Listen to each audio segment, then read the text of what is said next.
Hey guys, just a quick video today on a few different things. It's another jersey video. I hope not too many jersey videos. I hope they're not becoming kind of stale.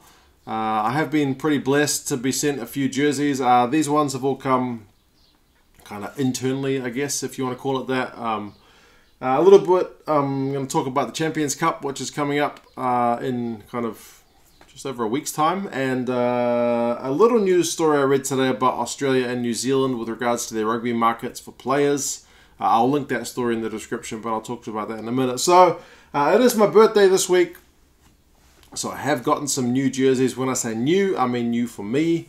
One of them's come from my wife, one from my parents, and also one I got for myself because the channel recently hit 3,000 subs. So big thanks to all you guys who subscribe, the ones who watch, ones who like, comment, all that kind of good stuff. It all kind of makes me doing this channel really worthwhile.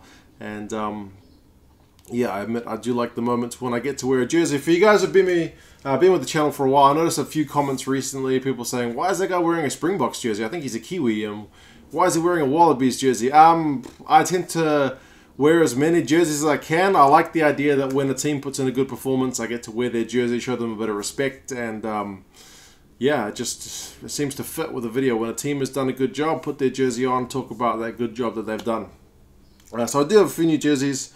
I'll just show you them now, and like I said, none of them are real new. This one, my wife got me is a Melbourne Rebels jersey for Super Rugby. It is a 2011 jersey, I believe, so it's their first year in Super Rugby. They wore this jersey. That year, they came dead last in Super Rugby. I think they had 3 wins. It's not the only time they've finished last, but looking at their squad, they're potentially going to be a better team next year as well, having kind of been on the up this season just gone.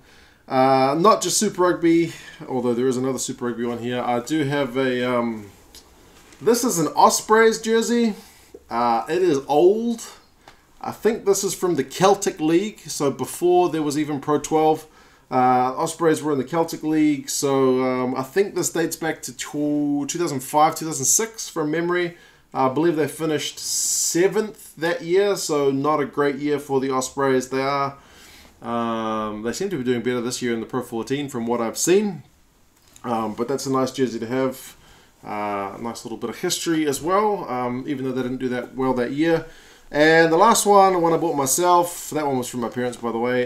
This one is a Bulls jersey from, I believe, 2011. It's also Super Rugby. I kind of bought it because online it looked exceptionally ugly, which I kind of thought was kind of special. I tried to get a Crusaders one, but somebody outbid me for it on Trade Me, which is essentially New Zealand's eBay site. So yeah, Bulls jersey for 2011. I know Unbiased Rugby and a few other guys are Bulls fans, so it's nice to be wearing a Bulls jersey when I'm talking about Bulls videos next year.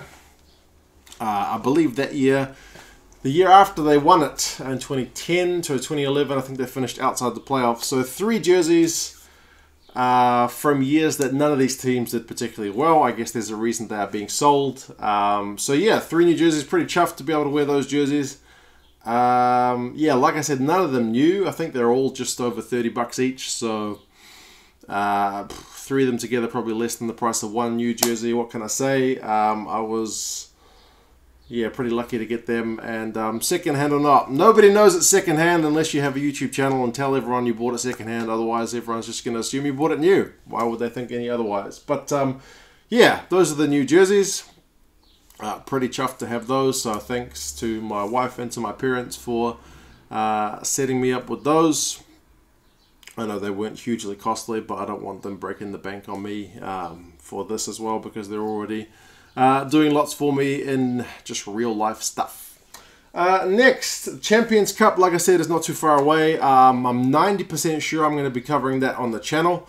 So that'll be cool, because it's kind of, it's the best of the best from Pro 14, from the Premiership, and from the top 14 all coming together. It's going to be the first time I've really kind of sat down and watched it week in, week out. It's so far in my rugby life been one of those competitions that I'll have a look at it if it's on, but I've never really gone out of my way to watch it, so I'm going to have to do that this year. Obviously, I'm going to have to keep a pretty special eye on Leinster, seeing as Mark sent me that, well, this Leinster jersey and Leinster hat. So we'll see how they go. Hopefully doing pretty well. It's been an interesting thing from what I've seen in the Pro 14 this season that a lot of teams seem to be planning, and I talked with Mark about this by email for his Leinster team, because they're perhaps going to rest Sexton for, I think, this week's games with an eye on Sexton playing in Europe and then playing for Ireland in November. So it's not just Leinster, it's a lot of teams that seem to be kind of chopping and changing their squads based on European performances, giving some guys a rest.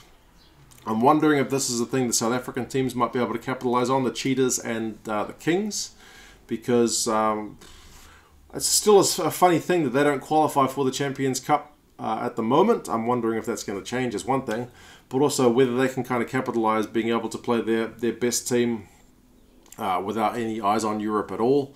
I'm still not that keen on that Cheetahs jersey this year, the hoops. I'm not sure that it works for the Cheetahs. I preferred their plain orange jersey or the plain white ones, but that's just me. But yeah, it's going to be one to keep an eye on, the Champions Cup. Like I said, 90% sure I'm going to be covering it. Probably previews and reviews. But I guess we'll see how we go. I will have a lot of magnets to make if I decide that it's definitely going to be a goer. But I'll also need the help of some of you Northern Hemisphere aficionados, because yeah, like I said, I've never watched it week in, week out before, so I'll need a bit of hand-holding on my way through that comp to know kind of who are the guys to watch out for, which teams have got history with each other, all that kind of good stuff, because, yeah, having grown up watching Super Rugby, it's not something that just sits in the back of my mind. Lastly, I did read a news story today about kind of the Aussie. It's on the back of that Aussie defeat over in South Africa at the bottom of the Rugby Championship. Their rugby, although improved in Super Rugby this year, has not been in the best of states. A suggestion that, I mean, we all are kind of familiar with it in rugby, you know, the different countries having different rules about where you have to play your rugby to be eligible for certain teams. So, for example, the All Blacks have the rule, you know, if you're not playing rugby in New Zealand for a New Zealand Super Rugby team or contracted to New Zealand Rugby, then you can't play for the All Blacks. Aussie kind of picks based on, I think it's 60 caps. Then you can be picked from abroad, but no one under. So there was talk that they should combine this kind of player pool that, you know, if you're a New Zealand guy playing in one of the Aussie Super Rugby teams, you should still be eligible for the All Blacks, and vice versa. So if New Zealand teams wanted to acquire Aussie players to play for them, like a lot of the Heineken Cup teams have got Aussies playing in them, you know, then they would still be eligible to play for the Wallabies even if they're under that 60 cap rule. So kind of combining those player markets, much like what we see more in other sports where it doesn't really matter what club you play for, you can still play for your national team. So the talk about that being is that New Zealanders going over to Australia would kind of raise the level of that game, and yeah, to just be beneficial for Aussie rugby as a whole. I'm assuming New Zealand would get some benefits from it as well, because there are some guys who are perhaps, you know, too good for Mitre 10 Cup, but perhaps on the fringes of Super Rugby at the moment. They often look for contracts abroad, be it with an Australian team sometimes already, or also with European teams, but I guess it would be a bit more mix and match. I know New Zealand Rugby aren't keen on that kind of thing because they like kind of keeping the intellectual property, and they like keeping well, at least a bit of control over well, there's that communication between Super Rugby coaches and the All Blacks, that they get their guys either playing in the position they want them to play or working on things they want them to work on. So I think New Zealand Rugby likes having that direct hands-on touch with their Super Rugby coaches, so I'm not sure how that would work with Australia.